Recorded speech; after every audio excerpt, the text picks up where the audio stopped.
శతమానం భవతి. దాని పరిస్థితి ఎలా మారిపోతుందో నాకు తెలుసు. అది చెప్పే ప్రయత్నం నేను చేయాలి అనుకుంటున్నాను, కానీ నా ఒళ్ళు నాకు సహకరించడం లేదు.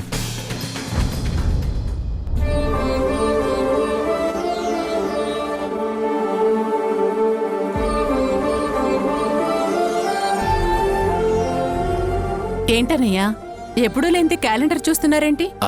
అదేనమ్మా, భాను డెలివరీ అయ్యి ఎన్ని రోజులైందని లెక్కలేస్తున్నాం. నెల రోజుల దగ్గర అవుతుంది కదా నాన్న. ఆహా కాదమ్మా, నువ్వు చెప్పిన తేదీ ప్రకారం ఎల్లుండికి సరిగ్గా 21 రోజులవుతుంది. అవునా? 21 రోజులంటే పాపని ఉయ్యాల్లో వెయ్యాలి కదా, బారసాల చెయ్యాలి. చెయ్యాలిగా. చెయ్యాలి కదా అంటావేంటి? ఖచ్చితంగా చెయ్యాలి. అసలే ఇంటికి పెద్ద మనవరాలు, ఘనంగా చెయ్యాలి. నా మనవరాలి బారసాల ఫంక్షన్ అందరూ చెప్పుకునే విధంగా చక్కగా ఉండాలి. ఎరా? అలాగే చేద్దాంలేరా. నీ మనవరాలంటావేంటి? మన మనవరాలు, మన మనవరాలు అనాలి.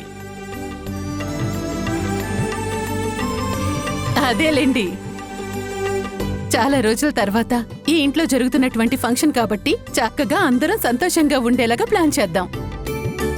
అత్తయ్య, మిమ్మల్ని ఒక మాట అడగచ్చా? అదేంటి భాను అలా అడుగుతా? నువ్వు నేను ఇద్దరం ఇంటి కోడళ్ళమే.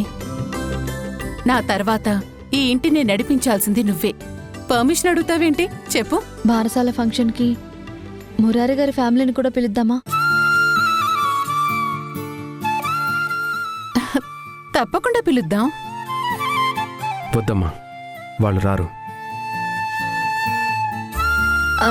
అదేంటండి, రారని మీరెలా చెప్తారు? మనం పిలిస్తే తప్పకుండా వస్తారు. వాళ్ళ నుంచి నేనెంతో సహాయం పొందాను.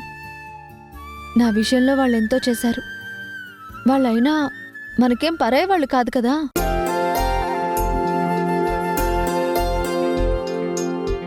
నేను ఇంటికి వచ్చాక మన బంగారు తల్లికి జరుగుతున్న మొదటి ఫంక్షన్ ఇది. అందుకే ఆత్మీయుల్లా వాళ్ళు కూడా ఉంటే బాగుంటుందని నేను అనుకుంటున్నాను. నీ ఆలోచన మంచిదే బాను, కానీ అక్కడ మురారి పరిస్థితి ఎలా ఉందో మనకి తెలుసు కదా.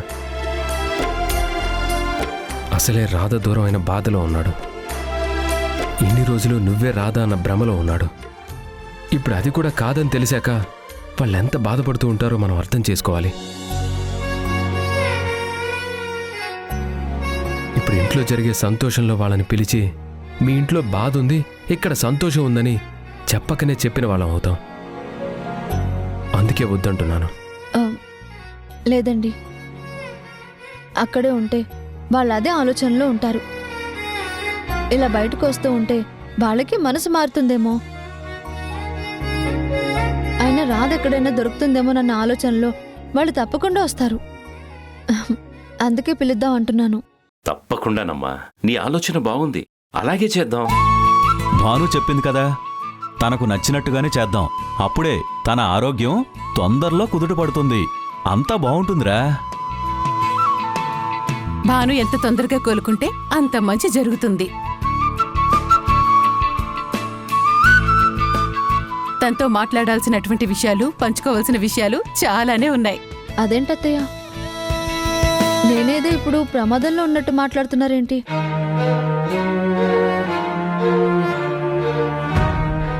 నేను సంపూర్ణ ఆరోగ్యంగా ఉన్నాను. మీరేం చెప్పాలనుకుంటున్నారో నాకు చెప్పండి. అయినా నీ దగ్గర దాచే విషయాలేముంటాయమ్మా? ఏది ఎప్పుడు ఎలా చెప్పాలో అవన్నీ చెప్తాను. ముందు ఫంక్షన్ ఏర్పాట్లన్నీ చేద్దాం. అవును, అదే కదా ముఖ్యం. ఏరా చేద్దాం.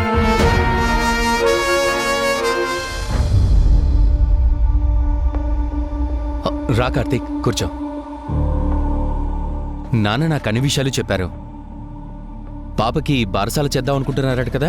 అవును బావా, నా చిట్టితల్లి ఇంటికి వచ్చాకే ఈ ఇంట్లో ఆనందం వచ్చింది. ఒక రకంగా చెప్పాలంటే నీలిమ విషయంలో అందరికీ తెలియని భయం ఉంది. అయినా సరే ఈ పరిస్థితులన్నీ ఓ కొలీకి రావాలంటే ముందు ఇంట్లో వాతావరణం మారాలి. దానికి బారసాల ఒక మంచి వేదిక అవుతుందేమోనని నేను అనుకుంటున్నాను. నిజం చెప్పావు కార్తీక్.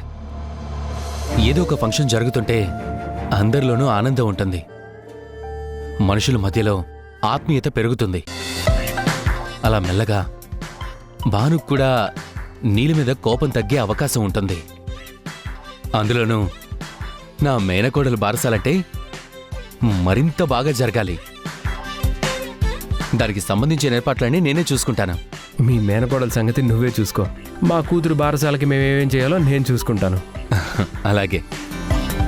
మనమిద్దరం ఇలా అనుకుంటున్నాం, కానీ అక్కడ మీ నాన్న మా నాన్న కూడా మనవరాలు బారసాల ఎంత గ్రాండ్గా చేయాలని వాళ్ళు కూడా ప్లాన్లు వేస్తున్నారు. సార్ ఆ. నమస్తే సార్. నమస్కారం. అన్నట్టు తెచ్చారా? తెచ్చాను సార్. ఆ,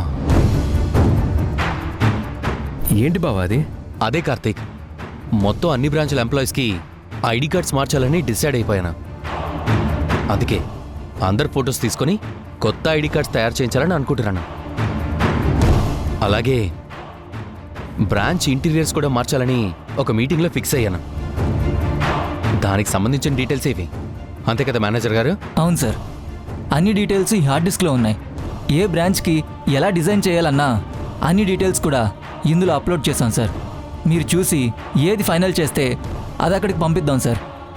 ఆ తర్వాత ఆ హార్డ్ డిస్క్లో అందరి ఫొటోసు, అన్ని బ్రాంచ్ల ఎంప్లాయీస్, వాళ్ళ డిజిగ్నేషన్స్ అన్నీ ఎంటర్ చేశాం సార్. మీరు ఓకే అంటే ఐడి కార్డ్స్ కూడా పంపిస్తాం సార్. అందరి ఫొటోస్ వచ్చాయి కదా, ఎవరివి మిస్ అవ్వలేదు కదా? లేదు సార్, చిన్న ఎంప్లాయీ దగ్గర నుంచి మేనేజర్ వరకు ప్రతి ఒక్కరి ఫోటో ఆ హార్డ్ డిస్క్లో ఉన్నాయి సార్. మీరు చెక్ చేస్తే సరిపోతుంది. రేపు ఆఫీస్కి వచ్చాక చెక్ చేసి ఫైనల్ చేస్తాను. మీరు వెళ్ళండి. అలాగే సార్.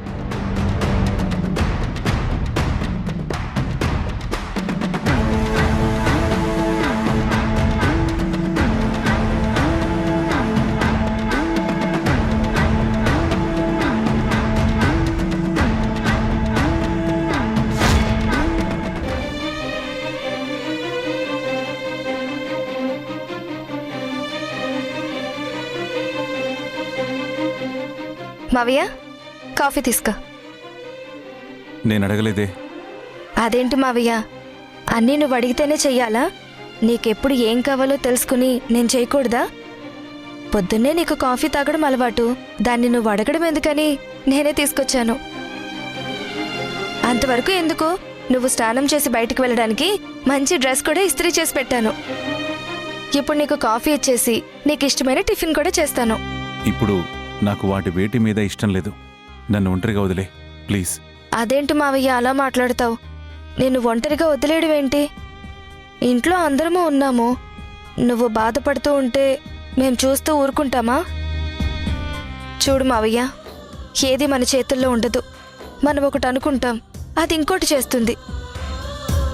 ఏది జరిగినా సరే అది దైవ నిర్ణయం అని సరిపెట్టుకోవాలి. అంతే తప్ప బాధపడితే ప్రయోజనం ఉండదు.